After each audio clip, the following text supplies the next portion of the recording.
ఆరేళ్లుగా వెండితెర మీద సందడి చేస్తున్న స్టార్ ఇమేజ్ క్రియేట్ చేసుకోవడంలో మాత్రం ఫెయిల్ అవుతున్నారు నిధి అగర్వాల్. స్టార్ హీరోల సినిమాలలో అవకాశాలు వస్తున్నా ఆ రేంజ్ లో ఇమేజ్ మారకపోవడంతో కెరీర్ విషయంలో ఏం చేయాలన్న డైలమాలో పడిపోయారు.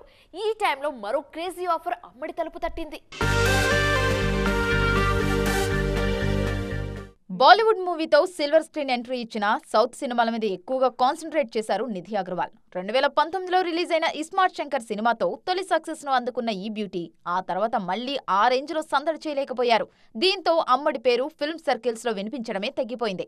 అందుకే మీడియా ఐబాల్స్ ను అట్రాక్ట్ చేసేందుకు సోషల్ మీడియాను నమ్ముకున్నారు ఈ బ్యూటీ. నిధి తొలిసారిగా ఓ టాప్ హీరోకు జోడీగా నటిస్తున్న cinema Harihara Veeramallu. Power star Pawan Kalyan హీరోగా తెరకెక్కుతున్న ఈ సినిమాలో రాజకుమారి పాత్రలో నటిస్తున్నారు నిధి అగర్వాల్. అయితే ఈ సినిమా షూటింగ్ ఆలస్యమవుతుండటంతో క్రేజీ బ్యూటీ అనిపించుకోవాలన్న అమ్మడి ఆశలు కూడా వాయిదా పడుతూ వస్తున్నాయి. మరోవైపు ప్రభాస్ కు జోడీగా నటిస్తున్న ది రాజా సాబ్ కూడా డిలే అవుతుండటంతో అసలు నిధి కెరీర్ గాడిలో పడుతుందా అన్న డౌట్స్ రైజ్ అవుతున్నాయి.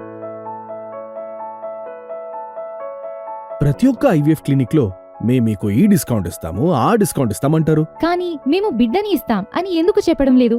మనం ప్రామిస్ కోసం డబ్బులిస్తున్నామా లేదా తల్లిదండ్రులు కావడం కోసం చెల్లిస్తున్నామా? Nova IVF. దాగిన ఖర్చులుండవు, మీరు నమ్మగల నైపుణ్యం మాత్రమే. తెలుగులో పెద్దగా సక్సెస్ రాకపోవడంతో తమిళ సినిమాల వైపు చూస్తున్నారు నిధి అగర్వాల్. ఆల్రెడీ తమిళ్లో ఈశ్వరన్, భూమి, కలగ తలైవన్ లాంటి సినిమాల్లో నటించినా ఆ సినిమాలేవీ అమ్మడికి అనుకున్న రేంజ్ సక్సెస్ ఇవ్వలేదు. తాజాగా సూర్య సినిమాలో ఛాన్స్ కొట్టేశారు ఈ బ్యూటీ. వెంకీ అట్లూరి దర్శకత్వంలో సూర్య నటించబోయే లవ్ స్టోరీలో నిధి హీరోయిన్ గా కనిపించబోతున్నారు. మరి ఈ సినిమా అయిన నిధి కెరీర్ను మలుపు తిప్పుతుందేమో చూడాలి.